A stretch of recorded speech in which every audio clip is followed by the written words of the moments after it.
Assalamualaikum Nanda.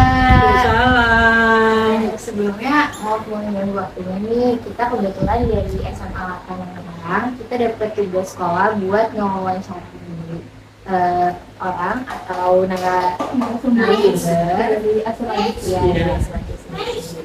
Sebelumnya perkenalkan, saya masih SMA. Saya Fitria Kalista dan di sini ada beberapa teman-teman kita juga. Saya dengan Ilyasari. Saya saat ini bertugas di asuransi PT Bhinneka Life Indonesia. Kira-kira di asuransi sendiri ini Tante sebagai apa kan? Saya sebagai agensi direktur. Sebenarnya kita mau akan nanya-nanya dulu beberapa pertanyaan umum-umum aja sih kayak apa sih asuransi itu, terus kayak tujuan asuransinya apa, kayak kira-kira kayak gitu. Jadi asuransi adalah pelimpahan risiko dari tertanggung kepada penanggung. Tertanggungnya siapa? Tertanggung adalah badan. Nah, tertanggungnya adalah kita nih, si customer itu tertanggung, yang mau diproteksi, yang mau dilindungi. Penanggungnya badan. Jadi pelimpahan risiko dari tertanggung dari kita kepada penanggung. Penanggungnya perusahaan. Ya, perusahaannya bisa macam-macam ya, tergantung dari perusahaannya. Jadi asuransi adalah pelimpahan risiko dari tertanggung kepada penanggung. Nah sekarang adik-adik ini karena kan jenis asuransi banyak banget, ya kan? Asuransi secara ini deh, yang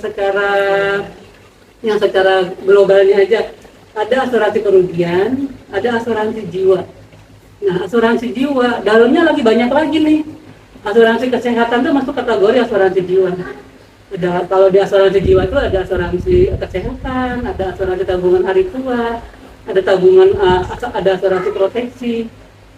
Jadi sebenarnya kalau untuk benang merah asuransinya itu adalah proteksi, perlindungan, ya kan? Perlindungan. Sebenarnya kalau perlindungan itu untuk kesehatan itu sebenarnya hanya untuk apa ya, pendamping saja. Pokok dari asuransi proteksi itu. Nah ini di jiwa ya, ini saya masih masuknya di jiwa nih. Nah adik-adik ini kepingin tahu asuransinya kan tadi ada dua macam, ada kerugian, ada jiwa. Kalau tadi kesehatan masuk kategori asuransi jiwa. Kalau kerugian itu seperti kendaraan hilang, ya tabrakan, kebakaran, kebanjiran, itu namanya asuransi kerugian. Nah, kalau jiwa yang menyangkut atas jiwa seseorang, seperti kematian, sakit kan terhadap jiwanya kan, nah itu asuransi jiwa. Kita ke asuransi jiwa aja ya. Ya. Saya tadi kan kepingin dua-duanya, yang kerugiannya saya gas besarnya aja ya, nanti spesifiknya ke jiwanya. Kalau untuk asuransi kerugian contohnya begini, kita punya motor nih, adik-adik punya motor ya kan, terus diparkir motornya, tiba-tiba motornya hilang. Nah kalau nggak diasuransiin motornya hilang, ada yang ganti nggak diasuransiin loh. Kita parkir ada yang hilang, ada yang nggak ada ya kan. Tapi kalau saya mau asuransiin motor saya nih, jadi kan tadi kan pelimpahan resiko ya kan, dari tertanggung kita nih customer kepada penanggung.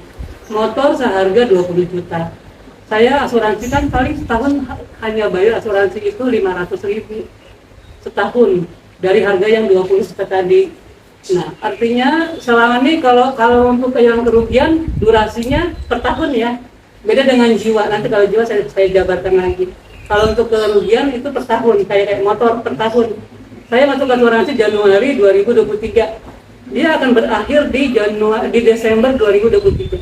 Berakhir selama setahun. Jadi premi yang saya bayar 500.000 itu untuk durasi selama 1 tahun. Tapi kalau jiwa karena menyangkut usia manusia itu durasinya lebih panjang. Ada yang sampai dengan seumur hidup. Nah, ini yang kerugiannya dulu ya. Jadi contoh, saya punya motor harganya 20 juta. Terus saya asuransikan. Nah, tiba-tiba kita kan nggak pernah tahu yang namanya musibah ya kan. Kehilangan itu kan bagian daripada musibah. Motor yang saya parkir hilang.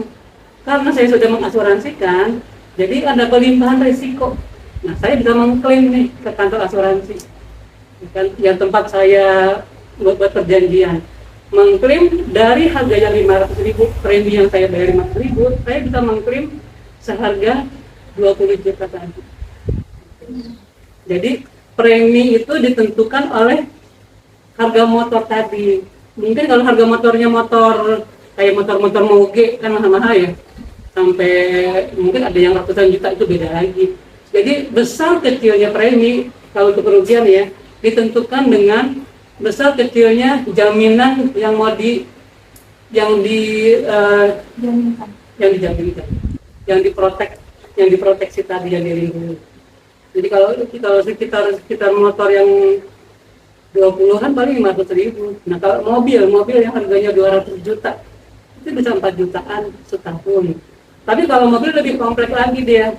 Kalau motor kan paling kalau hilang. Kalau mobil tuh penyok-penyok, ya ketabrak, terus si pengemudinya nabrak orang, itu ada jaminan pihak ketiga.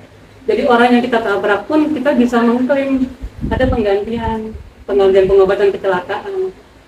Gitu. Jadi yang namanya asuransi itu tadi pelimpahan resiko dari tertanggung kepada penanggung. Terus sekarang asuransi jiwa. Ya tadi kalau mau ada pertanyaan boleh ya sambil saya, soalnya saya nggak tahu nih adik-adik kebutuhannya di mana. Nah tadi sekilas masalah asuransi kerugian. Kalau kayak rumah nih, misalnya rumah nih, saya mau asuransikan rumah nih, rumahnya harganya berapa? Taksir, misalkan taksiran rumah 1 miliar misalnya kan, selama setahun saya proteksi nih rumah ini. Jaminannya apa kalau rumah?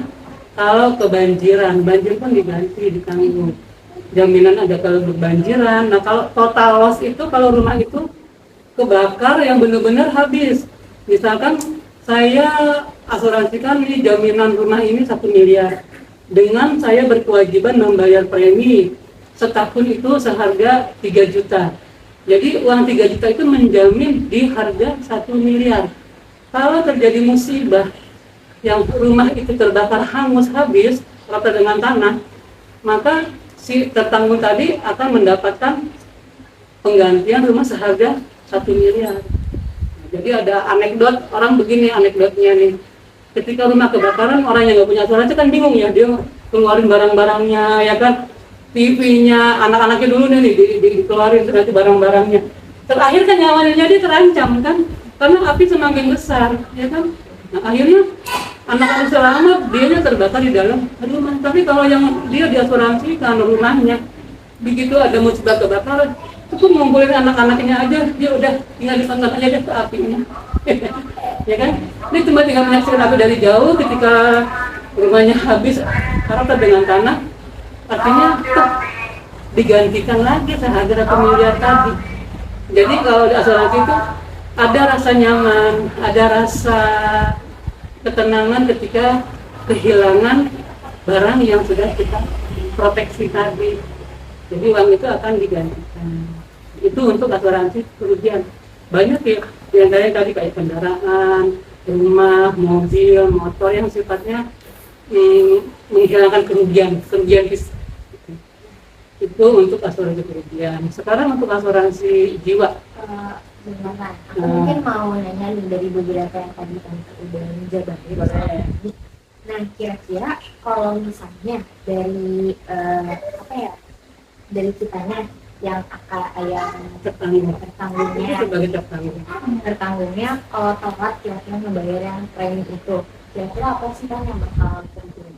Konsekuensinya, kalau di asuransi kerugian tidak ada istilah telat karena dia bayar begitu dia mendaftar, bayarnya setahun karena durasi itu kerugian kan selama setahun. Jadi itu tidak ada istilah telat ya, paling habis setahun kalau dia mau perpanjang dia bayar lagi. Itu untuk yang kerugian. Untuk pembayaran premi ini kan sama tahun ya? Iya. Kalau untuk kerugian ya, asuransi kerugian. Kalau misalnya dalam setahun ini kita nggak ada kejadian apa-apa nih dengan yang kita asuransikan, itu tuh uang premi kita akan dikembalikan atau bagaimana? Pertanyaannya bagus. Kalau asuransi kerugian itu apabila ada resiko kerugian terhadap barang yang kita asuransikan, maka akan ada jaminan penggantian. Tetapi kalau tidak ada musibah, tidak ada kejadian yang hilangnya barang tadi, maka uang itu tidak akan kembali, tidak ada pengembalian. Tadi kita juga mendengar, ini sekarang gantian nih Kak Mbak. Nama aku Halani Gananda. Sekarang saya jelasin untuk asuransi jiwa ya. Kenapa kok jiwa itu perlu diasuransikan? Ada yang bisa menjawab nggak adik-adik? Kan tadi kan asuransi kerugian ya kan, kayak motor hilang diasuransikan, jadi kalau dia ada kehilangan ada penggantian. Rumah diasuransikan, kalau ada musibah kebakaran maka akan ada penggantian. Sekarang ke jiwa, kok jiwa diasuransiin sih, pentingnya apa jiwa itu diasuransikan? Ada yang saya jawab nggak? Karena ini kalian kan kita nggak ada yang tahu gimana amit-amit umur kita sampai gimana, kan kita belum tahu kondisi ekonomi kita stabil atau enggak. Mungkin di situ gunanya asuransi untuk nge-cover hal-hal yang emang bisa membantu kita di saat mungkin ada keluarga yang meninggal atau Tepat, benar. Tadi itu tepat banget. Kita kan nggak pernah tahu, ya kan, kalau terjadi sakit. Tadi kan jiwa tuh inputnya dengan pengobatan ya, sakit. Musibah itu istilahnya banyak musibah yang tak terduga. Nah makanya perusahaan asuransi itu menerima nasabah yang mau masuk asuransi itu ketika dia sehat. Kalau si nasabah itu misalkan dia udah sakit jantung yang udah harus kontrol ke dokter, tiba-tiba dia ke kantor asuransi, Bu saya mau dong masuk asuransi asuransi kesehatan, kira-kira diterima atau ditolak? Ditolak. Tetapi gini loh Bu, bukankah itu asuransi kesehatan untuk kalau pengobatan? Betul, tetapi dia masuk dengan ketentuan syarat harus dalam keadaan sehat dulu.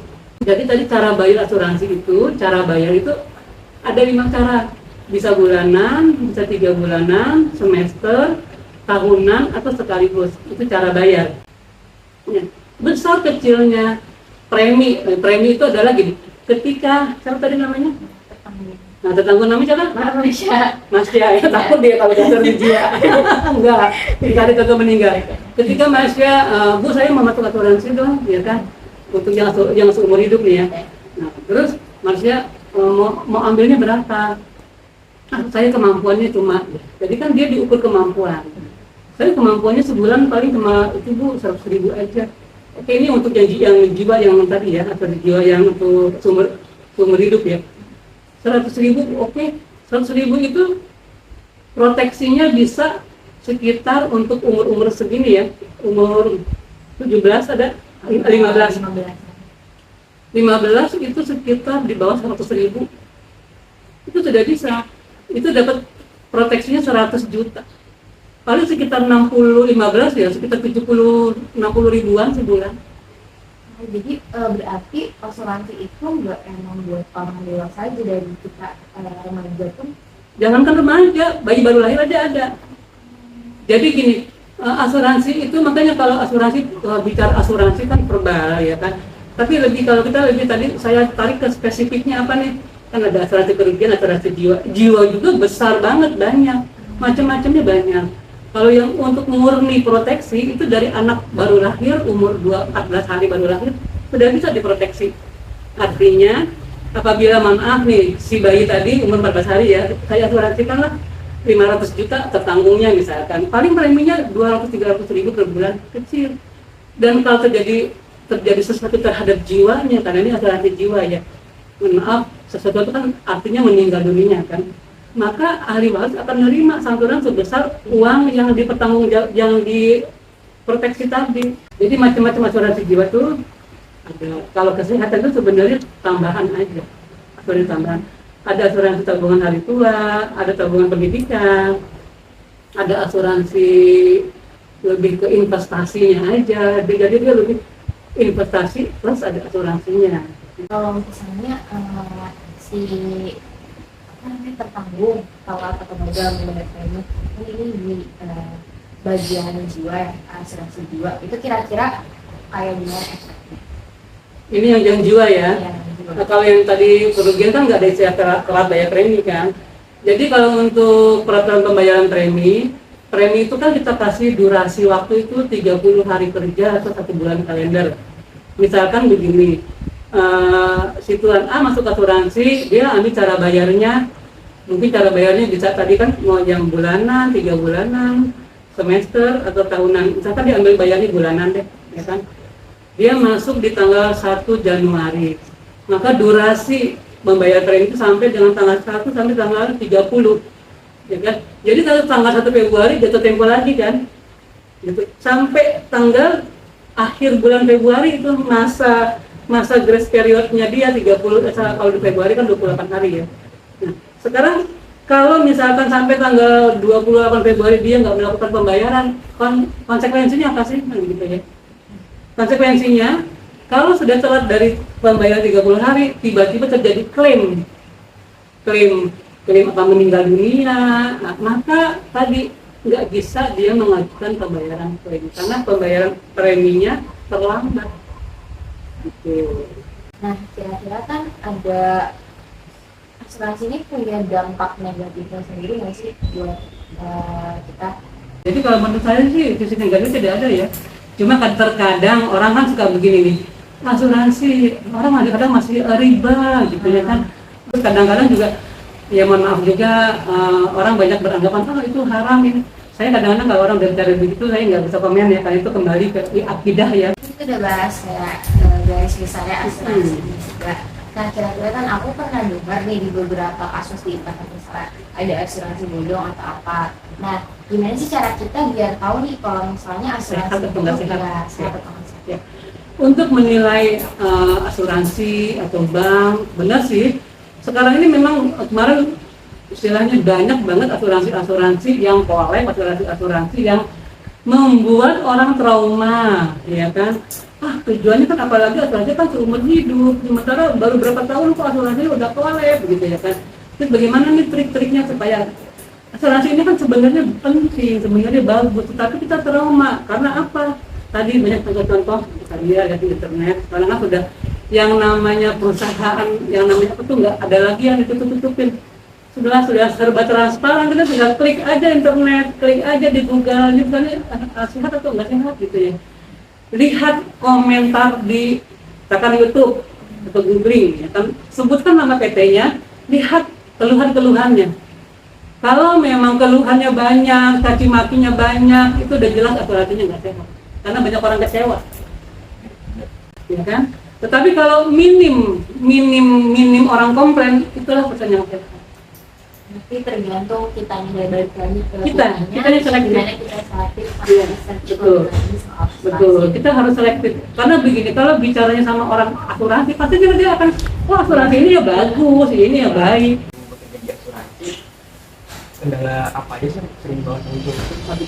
Saya bekerja di asuransi kurang lebih 30 tahun. Ya kan? 30 tahun saya dikasih kepercayaan untuk pegang kantor, jadi kepala cabang di asuransi. Jadi kendala-kendalanya untuk saya kalau perusahaan itu kenakalan agen. Contohnya menjadi penyimpangan aja. Pembayaran premis tadi, kalau yang perusahaan yang saya jadi ada di dua perusahaan ya. Kalau yang sekarang itu sudah semuanya sudah serba digital, tidak ada lagi kita pegang uang tunai. Tapi kalau perusahaan yang lama itu masih pakai manual. Jadi misalkan mbaknya masuk asuransi nih sama si agent. Nah, terus mbaknya mau bayar itu titip melalui agent uangnya. Kalau saya titip aja 500.000. Harusnya kan di-storing ke kantor kan. Nah, tiba-tiba di tengah jalan tiba-tiba uang yang harus di-storing itu nggak di-storing. Itu paling sering. Jadi kalau kita tuh capeknya di situ gitu loh. Kalau buat saya yang tadi pegang tanggung jawab di kantor, ketika nanti si ahli waris komplain mengajukan klaim, loh, ibu nggak bayar, ini sudah 2 tahun ibu nggak ada pembayaran. Terus saya bayar, kantor mana bayar? Ini cuma dikasih tanda terima urut-urut sama si petugasnya. Pas dicek di komputer, loh ibu belum bayar 2 tahun, ada penyimpangan dan sebagainya. Itu yang paling banyak. ada beberapa persepsi orang yang misalnya kalau kita mengasuransikan sesuatu kayak kita ngedahuluin hal yang itu yang tadi saya bilang. Sekarang begini, kalau kita masuk asuransi kita mendahului. Sekarang kalau saya punya asuransi kesehatan, terus kalau saya sakit kan saya juga limpahkannya ke si perusahaan asuransi kesehatan tadi. Itu mendahului enggak? Bukan mendahului, itu istilah begini, segala sesuatunya itu kan perlu perencanaan ya. Ada planning, terus ada apalagi ada controlling, actuating, ya kan, controlling, apalagi gitu, planning, organizing, controlling, actuating. Jadi kalau orang sudah manajemennya itu udah rapi, ya semua sudah terprogram. Ya kalau memang istilahnya kita sudah safety, tiba-tiba sudah safety aja masih seperti ini, itu alo barang. Apalagi nggak kita rencanakan. Ya, segala sesuatunya kalau kita sudah punya planning yang bagus, intinya kita jalan di atas relnya. Ya, kalau kita punya planning yang bagus, punya cash flow yang bagus, ya insya Allah harapan tujuan kita, goal settingnya itu bakal dapat. Oke, terima kasih banyak ya Bu tentang penjelasan definisi asuransi yang Ibu telah jelasin tadi. Kami cukup mendekatnya ada wawancara itu Bu. Oke, terima kasih sama-sama. Bila adik-adik masih membutuhkan penjelasan tentang asuransi, jangan sungkan-sungkan untuk bertanya, silahkan, ya kan? Oke, saya akhiri dari saya ya. Wassalamualaikum warahmatullahi wabarakatuh. Waalaikumsalam warahmatullahi wabarakatuh.